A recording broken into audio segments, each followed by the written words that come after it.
Petri Wine brings you Basil Rathbone and Nigel Bruce in the new adventures of Sherlock Holmes.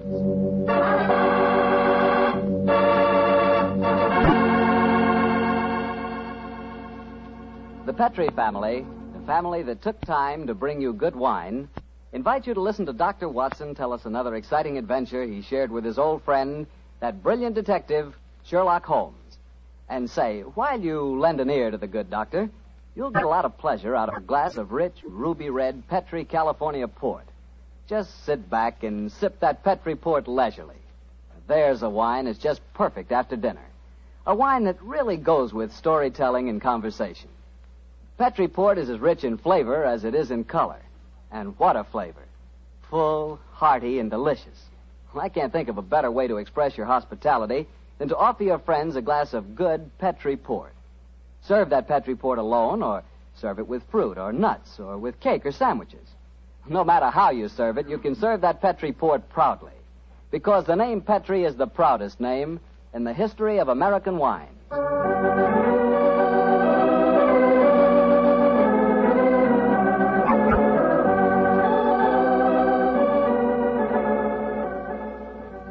Well, here we are once again, keeping our weekly date with Dr. Watson.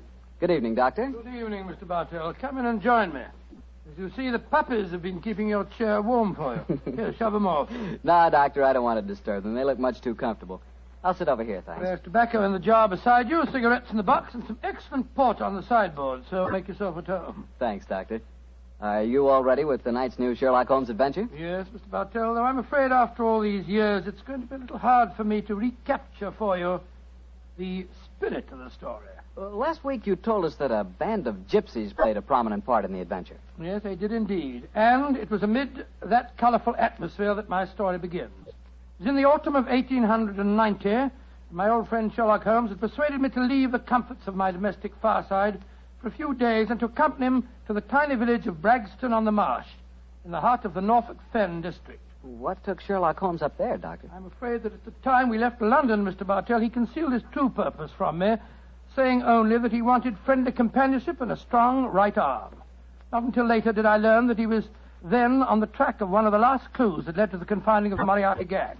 But to get on with my story. We arrived at Bragston-on-the-Marsh and settled ourselves in the village inn. And after an early dinner, we strolled across the fields to the gypsy fair that was encamped nearby. It was a colorful sight, Mr. Bartell. Naphtha flares lighted a group of tents, and caravans dotted round the edge of the marsh.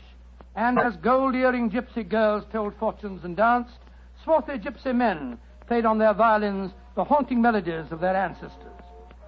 We watched the side shows for a few moments and then strolled towards the center of the gypsy encampment. It seems only like yesterday, Mr. Bartell, as Holmes turned to me and said... Far cry from Baker Street, isn't it, Watson? Yes, indeed. Just the same, Holmes, I'm convinced that you're not here purely for a holiday. You're on the trail of some criminal. No, chap, I'm on the trail of a clue. A clue, if I find it, may lead to the confounding of the Moriarty gang. Holmes, can't you be a little more explicit? After all, I left my wife and my practice without asking any questions. Surely now we're up here, you can let me know what's afoot. Very well, old fellow. I'm searching for a young gypsy by the name of Pyramus Hearn. He disappeared recently from London, and it's vital that I find him. I know that he can give me some essential information on our old enemy, Professor Moriarty. And you're expecting to find the gypsy here? I hope to get news of him, at least. His father, Jasper Hearn, is head of this particular encampment. Well, why don't you ask if you can see him? Just what I'm about to do, my dear fellow. Well, here comes the gypsy. Now, I'll ask him. All right. Oh, excuse me. You speak to me, Gorgio? Can you tell me where I may find Mr. Jasper Hearn? What you want with Jasper Hearn? I have a message for his son, Pyramus. That is different. Jasper Hearn stands in the booth yonder. He is the Timbalangro. Timbalangro? Yes, he's the gentleman engaged in an interesting exhibition of skill involving 3 thimbles and a pea. What our American cousins refer to, I understand, as the old shell game. Let's stroll over there, shall we, old fellow? If you would wish to talk to Jasper, it would be better to wait until he is finished. A Timbalangro needs all his wits about. By Joe, look at that stunning girl in the tent over there. Who's she? Her that is penning the rice tuckering. That is Lydia Pentalangro. Excuse me, I shall tell Jasper to expect you later. I can't understand a word they say, Holmes. Penning the what? At last, my dear fellow, you can appreciate how I have felt at times. But at least their words are clear, even if the sense is not, to someone who is unfamiliar with the Romany language. I don't know why you keep hinting that I'm hard to understand. No one else ever complains of it. In any case, what does penning the thingamabob mean? Well, if I remember rightly, penning Duckerin is telling fortunes. And from the sound of things, Lydia Pentelengro is not greatly pleased with the Duckerin she pens. No more. Lydia can tell no more fortune. Come on, Watson. Let's see what the trouble is. What do you mean? You must finish it. But, Olive, my dear, if the young lady doesn't want to tell my fortune... Rubbish. You crossed her palm with silver. She's taking money under false pretenses. Here, I give you your silver back. Lydia has never taken money under false pretenses, nor has she told the future when she does not wish to. Goodbye to you. The insolence of these gypsies is intolerable. If I had my way, they'd be run out of the county. Now, my dear, don't get so excited. The poor girl's probably... Good evening. Major Treadgold, isn't it? Huh? I don't think I have the pleasure of your... Oh, dear me. It's Mr. Sherlock Holmes. Yes, sir. Well, bless my soul. Haven't seen you since that last meeting of the Geographical Society. Oh, I'd like you to meet my wife. How do you do, Mrs. Treadgold? How do you do? This is my friend, Dr. Watson. How do you do? And what brings you up to this part of England, Holmes? Are you hot on the trail of some desperate criminal? Dear me, no. Dr. Watson and I are taking a little holiday, and you and your wife? We live here in the manor house. Well, you're very lucky. It's a beautiful part of the country, Mrs. Treadgold. I hate it. I was born and brought up in London. I'm never really happy outside the city. Yes, Oliver's not one for the peace of the countryside, I'm afraid. Well, perhaps we'll get back there. It's a little difficult these days, you know. We've got the boy to consider. Boy? Your son, sir? My dead brother's son, Doctor. We have no children. My little nephew's only 4 years old, you see, and I'm his guardian as well as being executor of his estates up here. So you can understand it would be difficult for us to get back to London. It's only difficult because you put the child's happiness before mine, Arthur. Oh, now, Olive, you know I have to watch his interest up here. After all, when he comes of age, he'll be one of the richest young men in Norfolk. Yes, and with money that should have come to us. In any case, Arthur, if we do have to live up here, I'd find it more tolerable if you'd keep this gypsy scum off the estates. You seem to have taken a violent dislike to the gypsies, Mrs. Treadgold. May I ask why? Oh, they persecute us. They steal our sheep, they break our windows, and just the other day they wantonly led our prize pig into the Bragstone quagmire and let the beast perish. Why should they single you out for persecution like this, do you suppose? Oh, I can't imagine. I've always tried to be nice to them. Too nice, Arthur. That's your trouble. Well, I have a very good reason for humoring them, my dear. You see, Holmes, I've always been afraid they may carry this feud so far that they'll even hurt the baby. Olive, my dear, I wonder if you'd go ahead and wait for me in the carriage. It's getting rather chilly. I'll join you in a moment. Very well, Arthur, but don't keep me waiting long. Good evening. Good evening. Good night, Mr. Treadgold. Let's stroll away from the camp, shall we? I've got something very important to tell you. Something I didn't like to say in front of Olive. The gypsies have threatened to kidnap our boy. Great Scott, how shocking. What form did their threat take, sir? This letter.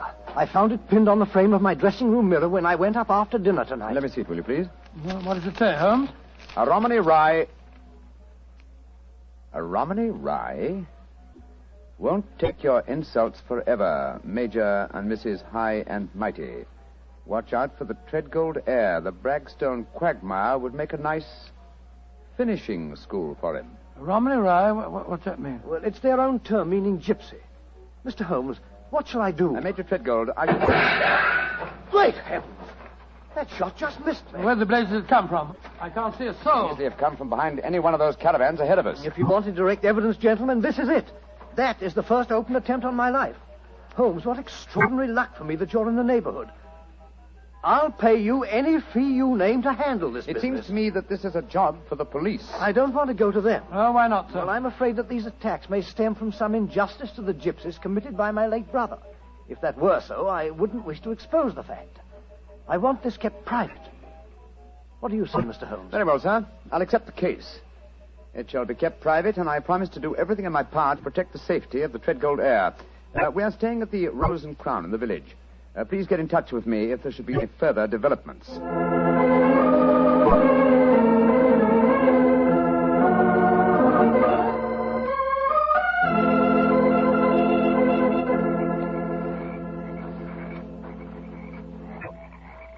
affair seems to be closed down for the night now, Holmes. They're turning out the naphtha flares. Yes, let's stroll over to Jasper Hearn's caravan, shall we? He should be free now. Well, if he's head of this tribe, he ought to be able to tell you something about this Treadgold business. Yes. Though I shall first ask him about his son, Pyramus, the man I'm looking for. I think the fact that I know his son will inspire confidence. Here we are. This is the caravan. That girl, Lydia Petrulengo, sitting outside, the one that was telling fortune. Yes. Good evening. Who are you and what do you want? I wish to speak to Jasper Hearn. He is not here. He's gone to the marshes. When will he be back? I do not know. You bring trouble to Jasper? No, my dear. This is a personal visit. We're not after him for being a thimble engro. Or for penning duckerin. Oh, for a Gorgio, you speak a Romany well, brother. Oh, you are a true Lavengro, master of words. Where did you learn it? From Jasper's son, Pyramus. Ah, you know Pyramus then. A fine boy. Oh, sit down on the grass, my friend. You may wait here for Jasper. He will be back soon. Thank you. Is that your violin lying on the steps, young lady? No, that is Jasper's bosham. Jasper's bosom, what knows that? That is a Romany word for violin. You play, sir? No, but my friend does. So? Oh, then take it, brother. The stars are bright. The night is warm. Music will be sweet. To a Romany chai, I'm afraid my violin playing will sound rather poor stuff.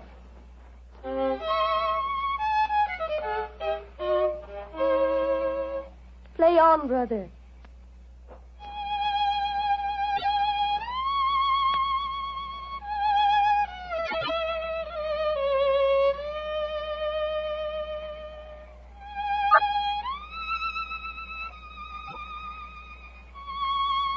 Stop, brother. You play well, but Sarasate Zigeunerweisen is not the true gypsy music. I've heard it in London and in Budapest. They call it gypsy. But what can a Gorgio know of the true heart of Romany? Wait here. I will get my own violin. Charming girl, charming. But why do you keep on talking about gorgios? Is that more of their confounded gibberish? Gorgio, old chap, is the term they use for anyone who is not a true gypsy.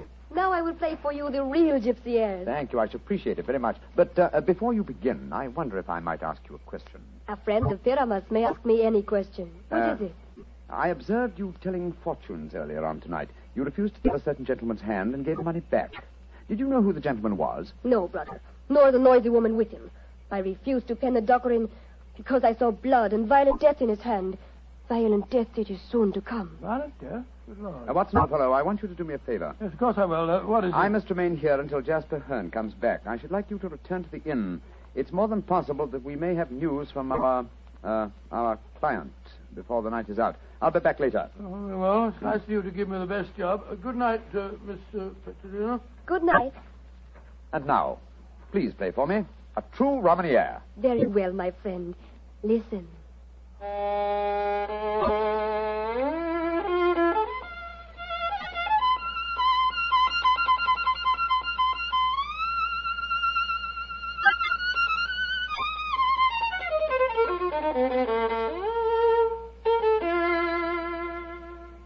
Now you must play, brother. I shall make a true Boshemengro of you. Come, see if you can follow me.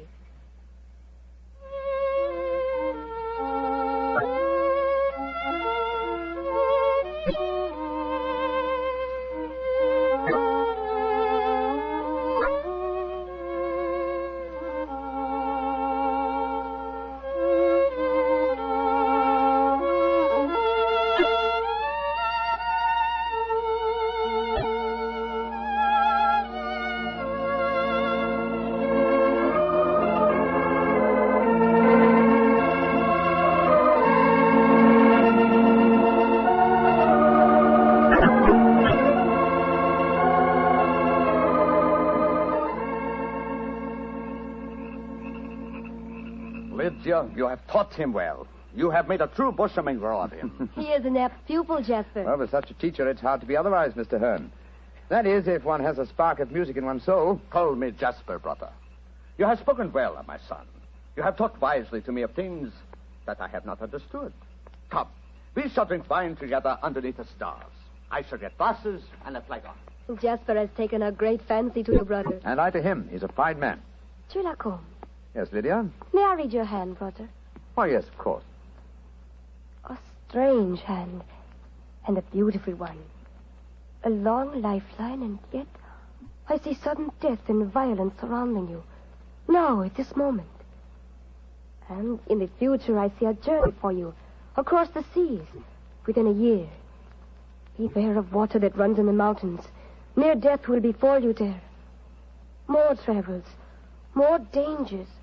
Oh, you must be careful, brother. Oh, What is it? our paths are destined to cross but once. We shall not meet after this night. That makes me sad. Oh, but we shall meet again. I shall be here for some days yet. No, it says in your hand that we shall not meet again. And a hand cannot lie. Who is this that comes toward us through the moonlight? It's my friend, Dr. Watson, I think. Yes. Hello, Watson. What's wrong? Wrong. Everything's wrong. Mrs. Treadgold's waiting in the carriage. She wants you to come at once. Indeed? Why? The child has been kidnapped. Major Treadgold has gone for the police, and Mrs. Treadgold is threatening to rouse the local inhabitants and come out here and burn this camp to the ground if you don't find the You child. will tell Mrs. Treadgold to return home. She can do no good here. But Holmes... Tell her, old chap, that I have the case well in hand. But how can you have? You've been out here all the time playing your violin. Have faith in me, please, old fellow, will you? And deliver the message. Then come back here and join me, and I'll explain everything to you. Very well. I suppose you know what you're up to. Violence and trouble, brother. It is all there in your hand. Well, what must be shall be, and I wouldn't have it otherwise. But for the moment, the sky is starlit, the air is still, and the melody you played haunts me. Let's play it together again, shall we? I should like that. I should like that very much.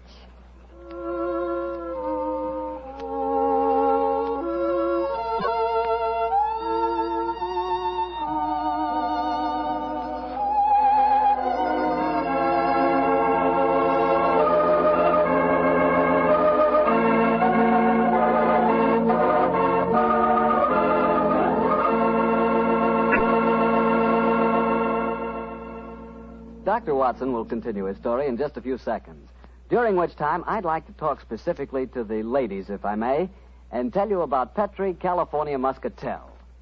Just as Petri California Port has long been known as the wine of gentlemen, Petri Muscatel has been known as the favorite of the ladies. That's because Petri Muscatel is a golden-colored wine that looks like captured sunshine and tastes as... Well, did you ever taste big, plump muscat grapes picked when they're still misty and dew-covered? If you have, you know what to expect when you taste Petri Muscatel. The flavor of Petri Muscatel comes right from the very heart of luscious, hand-picked muscat grapes. You couldn't ask for a more delicious wine than Muscatel. Petri Muscatel. Well, Dr. Watson, I must say this is a strange story you're telling us. You mean to say that the heir to the Treadgold estates had been kidnapped, and yet Sherlock Holmes paid no attention? Yes, that's what it seemed like, Mr. Bartell. I couldn't understand him.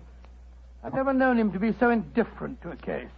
There he sat until the early hours of the morning as he and that girl scraped away at their violins and never said a word about the kidnapped baby. Finally, as we walked home across the fields a few hours before dawn, his mind seemed to return to the matter at hand. He spoke quietly, and yet there was a note of suppressed excitement in his voice. What's the dear fellow? You're angry with me, aren't you? No, Holmes, I must say, but I'm confused. That girl seems to have bewitched you. Have you forgotten that you accepted the job of guarding the Treadgold heir, and that the child was kidnapped tonight? No, I'm fully aware of the fact. Holmes, for heaven's sake, stop being so infernally matter-of-fact. What's come over with you? Oh, possibly it's the mood of this mild autumn night. It is indeed a St. Martin's summer. So much so that I've left my coat and deerstalker cap behind me at the encampment. Let's go back, shall we? And incidentally, when we get there, I can set your mind at rest by showing you the kidnapped child. You mean you know where it is? Certainly. It's, in the camp. Then the gypsies did steal it. No, my dear fellow. I did. What? This is one of those occasions when you absolutely infuriate me, Holmes. If you must keep me up half the night while you have a fiddling concert with a gypsy girl, least of all you can do is tell me what's going on. You say you stole the child yourself. In heaven's name, why? Because the threatening note to Major Treadgold was so obviously a fraud. Oh, why do you say that? You will remember that the letter began, "A Romany Rye will not take your insults forever." Now, a Romany Rye, despite what Major Treadgold said, does not mean a gypsy, but a man who knows about gypsy law. It is a term no true gypsy would apply to himself. He would use the expression Romany child. So it was obvious from the beginning that no gypsy threatened the child. Now, who else had a motive for harming it? Well, Major Treadgold, because he stood to inherit the estate. Yes, or his wife. It's quite obvious she has no liking for our present life, and the child is an obstacle to a new one. With the child kidnapped and later made away with, obviously they both stood to gain a great many of the things they wanted. Yes, Joe, you're right. And whoever the culprit is took the precaution of pinning the blame in advance on the unfortunate gypsies by writing the false kidnapping note. Wait a minute, but how about the shot that was fired at us tonight as we walked with Major Treadgold? Probably fired by an accomplice to the plot, in order to give authenticity to the supposed danger. And the child is now in the gypsy encampment. Yes, I promised that I would protect the Treadgold heir, and so I arranged with Jasper Hearn to have the boy kidnapped for his own safety. But if anyone should find the child, they'll say the gypsies deliberately stole him. Oh, I'm quite certain that before that occasion arises, old chap, the criminal will have shown his or her hand. Come on, old fella. Put your best foot forward. It's a long way back to the camp yet, and it's nearly dawn.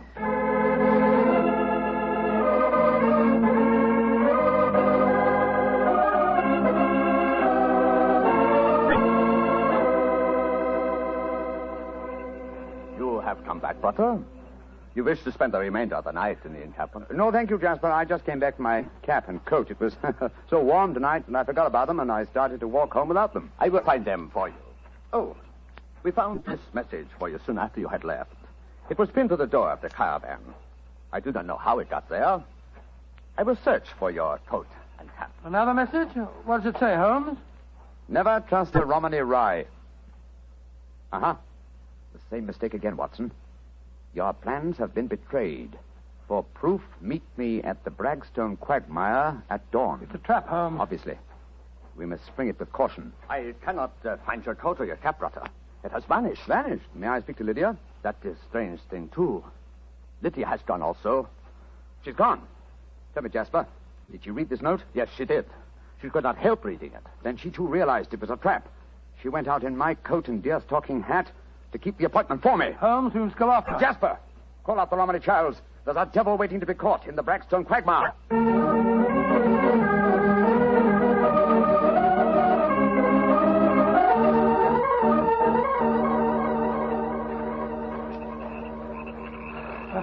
How much further to the quagmire, Jasper? 200 yards.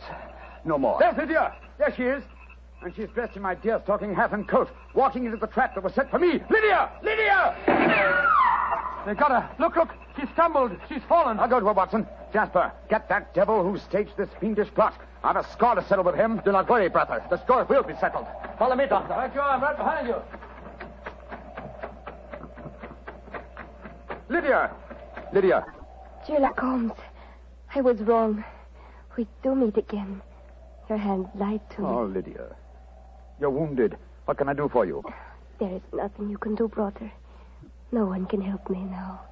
There is little pain. There is little time. Please, hold my hand. There. Tell me, Lydia, did you see who fired the shot? Yes. It was the man whose fortune I told today. The man with the noisy wife. Major Treadgold. Jasper and the men will take care of him. There is one thing I wish to tell you, brother.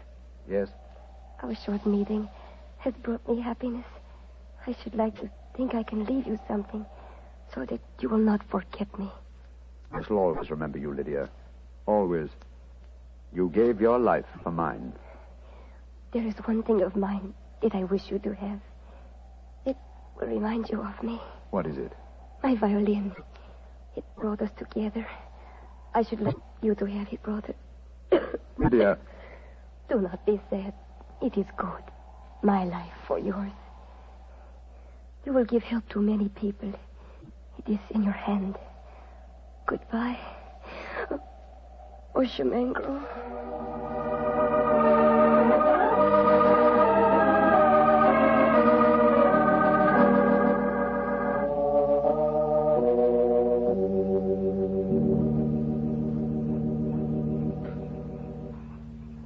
Holmes, it was dreadful. Dreadful. The gypsies surrounded Major Treadgold. They forced him back into the Bragstone quagmire. I tried to pull him out, but I couldn't do it single-handed. I'm not sorry, Watson.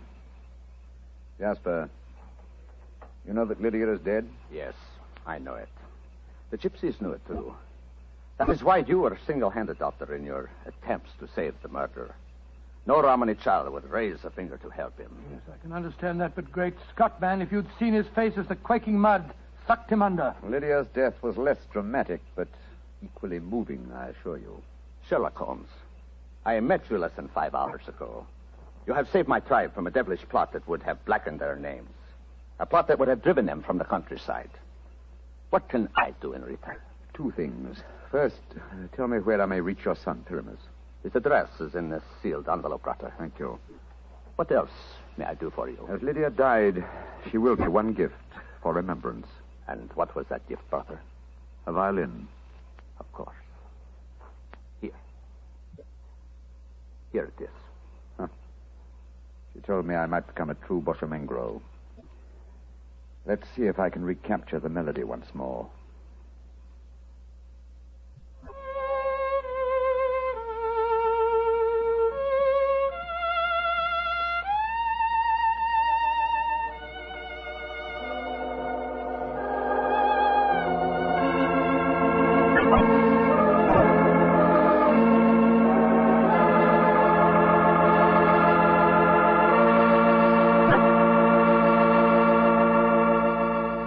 Doctor, that was a very strange story. A very fascinating one. But tell me, do you really believe that gypsies can tell your fortune by reading the palm of your hand? Oh, frankly, I don't know, Mr. Bartell. Perhaps they can. Perhaps it's coincidence. And then again, maybe some gypsy women have a heightened sense of intuition. You know, a woman's intuition can be an extraordinary thing. Yeah, so my wife keeps telling me. Of course, I have a kind of intuition myself. Oh, really? Mm-hmm. Every time I see a bottle of wine with the name Petri on the label, my intuition tells me I'm going to like it. And I always do, too. Mr. Bartell, if ever I saw a man with a one-track mind, you're that man. Thank you, Doctor. As long as my one track is Petri, I can't miss. Because nobody can miss with Petri wine. What other wine has such tradition, such a story behind it? Petri wine is made by a family, the Petri family. They've owned and operated their own business ever since its inception, back in the 1800s. The Petri family has been making good wine for generations, and they've been handing on down in the family, from father to son, the fine art of turning luscious, sun-ripened grapes into fragrant, delicious wine. And that sure adds up to a lot of experience. You can just bet your last dollar that no matter what kind of wine you want, when you ask for a Petri wine, you're asking for good wine, because Petri took time to bring you good wine. Well, Dr. Watson, what story are you planning to tell us next week? Next week, Mr. Bartell, I'm going to tell you of a strange adventure that Sherlock Holmes and I had in the East End of London. It concerns 5 nephews, an eccentric will, and a dead man's watch that gave us the clue to murder.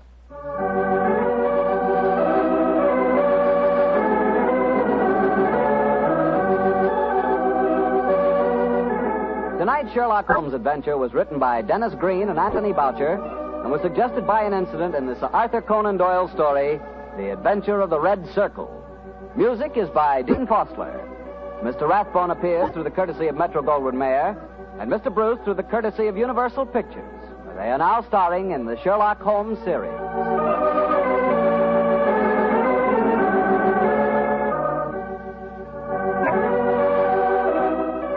Petri Wine Company of San Francisco, California, invite you to tune in again next week, same time, same station. Sherlock Holmes comes to you from our Hollywood studio.